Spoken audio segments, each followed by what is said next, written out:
Hello guys, welcome to फ्रता classes. कैसे आप सब लोग। तो गाइस, जैसा कि आप सब लोग मालूम ही है, हम डिस्कस कर रहे हैं एसएससी सीएचएसएल परीक्षा 2020 के बारे में। तो 13 अप्रैल को जो सेकंड और थर्ड शिफ्ट में जो एग्ज़ाम हुई थी, उस एग्ज़ाम के अंदर इंपॉर्टेंट क्वेश्चन पूछे गए थे, उनके बारे में हम लोग डिस्कस करेंगे, ताकि जिन बच्चों का एग्ज़ाम नहीं हुआ उन बच्चों को आगे आने वाले एग्ज़ाम के अंदर फ़ायदा मिल सके।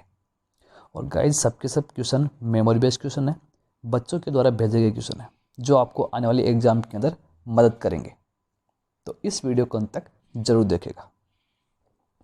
चलते हैं फर्स्ट क्वेश्चन की तरफ। फर्स्ट क्वेश्चन देखिए, जो एग्जाम के अंदर पूछा गया था सेकेंड शिफ्ट के अंदर।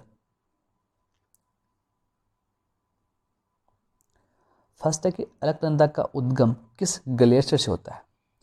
अलकनंदा का जो उद्गम होता है वो स्तोपंथ ग्लेशियर से होता है। तो स्तोपंथ ग्लेशियर अपना राइट आंसर हो जाएगा। अगला क्वेश्चन है कि मयूर द्वीप कहाँ पर स्थित है। तो गुवाहाटी असम के अंदर ये स्थित है, मयूर द्वीप। अगले क्वेश्चन पे चलते हैं, जो एग्जाम के अंदर पूछा गया था कि ईस्ट इंडिया कंपनी के राजस्व को बंगाल से कब स्थानांतरित किया गया था।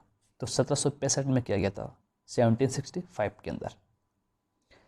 अगला क्वेश्चन जो पूछा गया एग्जाम के अंदर कि उत्तर पूर्व भारत में ब्रिटिश शासन के विरुद्ध विद्रोह का नेतृत्व किस महिला क्रांतिकारी ने किया।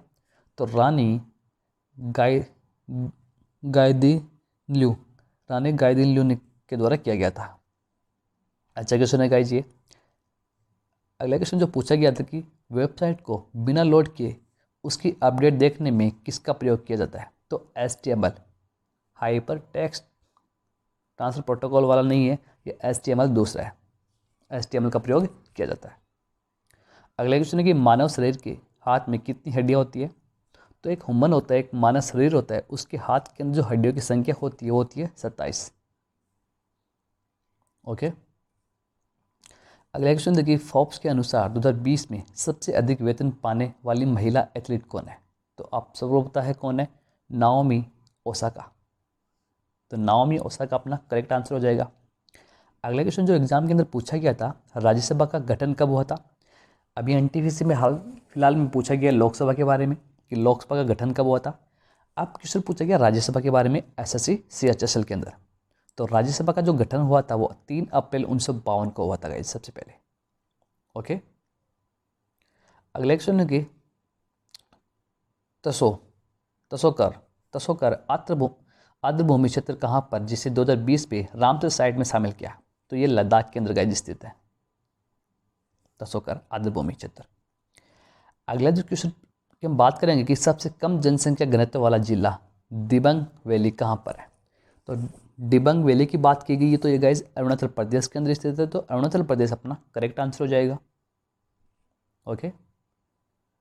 और गाइस, अगर आप हमारे इस चैनल पे पहली बार जुड़ रहे हैं तो हमारे इस चैनल को जरूर सब्सक्राइब कीजिएगा और बेल आइकन को दबाना ना भूलें, जिससे कि आपको आगे आने वाली हर नई वीडियो की अपडेट आपको मिलती रहेगी। अगर गाइस आपको वीडियो पसंद आ रहा है तो इस वीडियो को लाइक कीजिए, शेयर कीजिए और आप इस पर कमेंट भी कर सकते हैं। अगर आपको इस वीडियो की PDF फाइल चाहिए तो टेलीग्राम पर एक चैनल है हमारा, उसको ज्वाइन करें। वहाँ पे आपको सभी प्रकार की PDF फाइल मिल जाएगी और डिस्क्रिप्शन के अंदर लिंक दे रखा है उसका। ओके। चलते हैं अगले क्वेश्चन की तरफ बिना टाइम वेस्ट किए हुए। परसोमनिया किस रोग का नाम है। तो ये स्लिप डिसऑर्डर का नाम है गाइस। ओके। तो स्लिप डिसऑर्डर अपना राइट आंसर हो जाएगा। अगला क्वेश्चन है कि राष्ट्रपति राज्यसभा में कुल कितने सदस्य मनोनीत करते हैं। तो राष्ट्रपति राज्यसभा में 12 सदस्यों को मनोनीत किया जाता है। तो 12 अपना करेक्ट आंसर हो जाएगा। और अभी वर्तमान में राष्ट्रपति कौन है, रामनाथ कोविंद है हमारे राष्ट्रपति। अगला क्वेश्चन है कि फिक्की के अध्यक्ष कौन है। उदय शंकर अपना राइट आंसर हो जाएगा, जो फिक्की के अध्यक्ष है। अगला क्वेश्चन जो एग्जाम के अंदर पूछा गया था कि अखिल भारतीय शतरंज संघ का मुख्यालय कहाँ स्थित है, इसका हेडक्वार्टर की बात की गई है। ठीक है, तो कहाँ पे, चेन्नई तमिलनाडु के अंदर स्थित है अखिल भारतीय शतरंज संघ का हेडक्वार्टर। अगले क्वेश्चन पर चलते हैं कि ग्लोबल प्रवासी रिश्ता पोर्टल एंड मोबाइल ऐप किसने लॉन्च किया है। तो वी मुरलीधरन के द्वारा ये किया गया है। तो वी मुरलीधरन अपना करेक्ट आंसर हो जाएगा, जिनके द्वारा ग्लोबल प्रवासी रिश्ता portal and mobile app launch किया गया है। अगला है कि आतिशबाजी में कौन से रसायन के कारण हरा रंग दिखाई देता है। जो आतिशबाजी होती है, जो पटाखे फोड़े जाते हैं, इसके अंदर जो हरा कलर दिखाई देता है वो किसके कारण, बेरियम के कारण हम लोगों को हरा कलर दिखाई देता है, हरा रंग दिखाई देता है। अगला क्वेश्चन है कि WHO फाउंडेशन के प्रथम CEO कौन है जो भारतीय मूल के हैं। तो अनिल सोनी अपना करेक्ट आंसर हो जाएगा, वर्ल्ड हेल्थ ऑर्गेनाइजेशन। अगला क्वेश्चन है कि भारत की पहली hot air balloon life safari कहाँ पर शुरू की गई है। तो बांधवगढ़ टाइगर रिजर्व में शुरू की गई है गाइस। तो बांधवगढ़ टाइगर रिजर्व अपना राइट आंसर हो जाएगा, जो कहाँ पे है, MP के अंदर है। अगला क्वेश्चन देखिए, अगला है Indo German film week 2020 festival में बेस्ट एक्टर अवार्ड किस भारतीय अभिनेता को दिया गया। तो आदिल हुसैन को दिया गया, तो आदिल हुसैन अपना करेक्ट आंसर हो जाएगा। अगला क्वेश्चन देखिए कि भारतीय मूल के वेवल राम कलवान किस देश के राष्ट्रपति हैं। तो ये हैं सेशल्स के हैं, तो सेशल्स अपना राइट आंसर हो जाएगा। ओके गाइस, अगला क्वेश्चन जो एग्जाम के अंदर पूछा क्या था, होयसलेश्वरा मंदिर कहाँ पर स्थित है। तो कर्नाटक के अंदर ये स्थित है, होयसलेश्वरा। अगले क्वेश्चन है कि सीनियर नेशनल बिलियर्ड्स चैंपियनशिप 2020 किसने जीती। पंकज आडवाणी के द्वारा जीती गई थी गाइस ये। अगला क्वेश्चन पूछा गया है टीके के बारे में, कि जो चेचे का टीका है, इजी क्वेश्चन है ये गाइस, बहुत बार डिस्कस कर चुके हैं एनालिसिस के अंदर भी, रेलवे NTPC के अंदर, और वैसे अलग सेशन के अंदर भी डिस्कस कर चुके हैं। तो चेचे के टीके की खोज किसने की थी, एडवर्ड जेनर के द्वारा की गई थी सबसे पहले। अगला क्वेश्चन है कि उत्तराखंड के नए मुख्यमंत्री कौन है।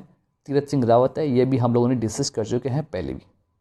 ओके, अगला क्वेश्चन है कि भरतपुर पक्षी अभ्यारण्य कहाँ स्थित है। ये क्वेश्चन भी रेलवे NTPC के अंदर पूछा गया है, और फिर से कहाँ पर पूछा गया है, SSC CHSL के अंदर। तो भरतपुर पक्षी अभ्यारण्य कहाँ पर स्थित है, राजस्थान के अंदर स्थित है। नाम है भरतपुर पक्षी। जैसे ऑप्शन में भरतपुर दिखेगा, बच्चे टिक करेंगे भरतपुर को ऐसे, एग्जामिनर करेगा ऐसे, लेकिन इसका जो करेक्ट आंसर होगा वो होगा राजस्थान। ओके, तो गाइस ये थे फर्स्ट स्टेप में जो एग्जाम हुई थी SSC CHSL की, उस एग्जाम के अंदर इंपॉर्टेंट क्वेश्चन पूछे गए थे, उनके बारे में हम लोगों ने डिस्कस किया।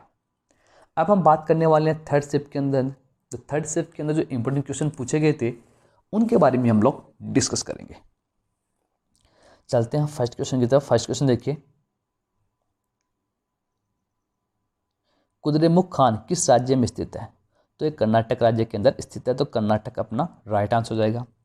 अगला है कि पोलैंड के राष्ट्रपति कौन है, आंद्रेज डूडा पोलैंड के राष्ट्रपति है, प्रेसिडेंट है। गाइज राष्ट्रपति, PM, प्राइम मिनिस्टर, इनके ऊपर क्वेश्चन पूछे जा रहे हैं, कैपिटल करेंसी के ऊपर भी, तो आप इनको अच्छे से याद कर लें। अगला क्वेश्चन पूछा गया कि केरल की पहली महिला DGP कौन बनी है। तो R श्रीलेखा है जो केरल की पहली महिला DGP बनी है। अगला क्वेश्चन है कि गांधी इरविन समझौते का परिणाम क्या हुआ। गांधी इरविन समझौते का जो परिणाम हुआ था वो हुआ था सविनय अवज्ञा आंदोलन की समाप्ति। ओके,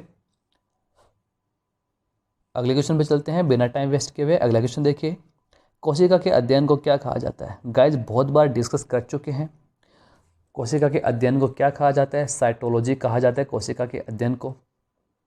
अगला क्वेश्चन पूछा गया कि 11 जनवरी 2020 को यूक्रेन का यात्री विमान बोइंग 737 को किसने भूल से गिरा दिया था। तो ईरान के द्वारा भूल से गिरा दिया गया था इसको। अगले क्वेश्चन देखिए, बाह्य हिमालय को किस नाम से जाना जाता है। शिवालिक श्रेणी के नाम से जाना जाता है, तो शिवालिक श्रेणी अपना करेक्ट आंसर हो जाएगा। ये क्वेश्चन पूछा गया था एग्जाम के अंदर। अगला जो क्वेश्चन पूछा गया था कि खेलों को उद्योग का दर्जा किस राज्य ने दिया। अच्छा क्वेश्चन है, मिजोरम राज्य की सरकार के द्वारा दिया गया था खेलों को उद्योग का दर्जा। अगला क्वेश्चन है कि आर्टिकल से पूछा गया कि संपत्ति का अधिकार किस अनुच्छेद में है, कौन से आर्टिकल के तहत आता है। ये क्वेश्चन भी हम लोग पहले डिस्कस कर चुके हैं एनालिसिस के अंदर, जब हम रेलवे NTPC की एनालिसिस की थी उस समय। तो संपत्ति के अधिकार कौन से आर्टिकल में वर्णित है, कौन से आर्टिकल के अंदर आता है। तो आर्टिकल 301 के अंदर आता है संपत्ति का अधिकार। अगला क्वेश्चन है कि हिट रिफ्रेश पुस्तक के लेखक कौन है। तो सत्य नडेला अपना राइट आंसर हो जाएगा, इस पुस्तक के लेखक हैं। अगला है कि जवान उत्पादन में अग्रणी राज्य कौन सा है, तो महाराष्ट्र अपना राइट आंसर हो जाएगा। अगला क्वेश्चन है कि केंद्र सरकार ने ग्रामीण युवाओं को कौशल और रोजगार प्रदान करने के लिए किस योजना की शुरुआत की? दीनदयाल उपाध्याय ग्रामीण कौशल योजना की शुरुआत की गई थी ग्रामीण युवाओं को कौशल और रोजगार प्रदान करने के लिए। तो दीनदयाल उपाध्याय ग्रामीण कौशल योजना अपना करेक्ट आंसर हो जाएगा इस क्वेश्चन का। अगले क्वेश्चन की तरफ बढ़ते हैं। अगले क्वेश्चन देखिए, 2019-20 में राजस्व घाटा कितने प्रतिशत रहा था? 3.27% रहा था 2019-20 के अंदर राजस्व घाटा।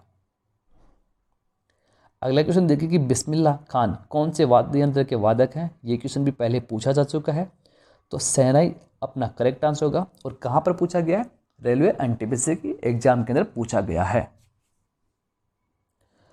चलते हैं अगले क्वेश्चन की तरफ। अगला क्वेश्चन देखिए, प्रभावती गुप्त किसकी पुत्री थी? तो ये चंद्रगुप्त द्वितीय की पुत्री थी प्रभावती गुप्त। अच्छा क्वेश्चन है। अगला है कि पत्तियों में छिद्र को किस नाम से जाना जाता है? तो स्टोमा के नाम से जाना जाता है। जो पत्तियां होती है उनके अंदर जो छिद्र होता है, जो छेद होता है, छोटे छोटे बारीक छेद होते हैं, उसको हम बोलते हैं स्टोमा। अगला क्वेश्चन देखिए, भारत ने जनवरी 2021 तक ओलंपिक में भारोत्तोलन में कुल कितने मेडल जीते? तो भारत ने जनवरी 2021 तक ओलंपिक में भारोत्तोलन के अंदर 1 ब्रॉन्ज मेडल जीता गया भारत के द्वारा। तो ये अपना करेक्ट आंसर हो जाएगा। ओके, तो गाइस ये थे थर्ड शिफ्ट में जो एग्जाम हुई थी उस एग्जाम के अंदर पूछे गए थे, और सेकंड शिफ्ट के बारे में हम लोगों ने डिस्कस किया। ओके, जो क्वेश्चन पूछे गए थे, जो भेजे गए थे बच्चों के द्वारा, उन क्वेश्चनों को हमने डिस्कस किया है। आई होप कि आपको सेशन अच्छा लगा होगा गाइस। अगर आपको सेशन अच्छा लगा तो वीडियो को लाइक कीजिए और ज़्यादा से ज़्यादा शेयर भी कीजिए। अगर आप हमारे इस चैनल पर पहली बार जुड़ रहे हैं तो हमारे इस चैनल को जरूर सब्सक्राइब कीजिएगा और बेल आइकन को दबाना ना भूलें, जिससे कि आपको आगे आने वाली हर नई वीडियो की अपडेट आपको मिलती रहेगी। तो गाइज मिलते हैं नेक्स्ट सेशन में नेक्स्ट एनालिसिस के इंपॉर्टेंट क्वेश्चंस के साथ। तब तक के लिए thank you, good bye and take care.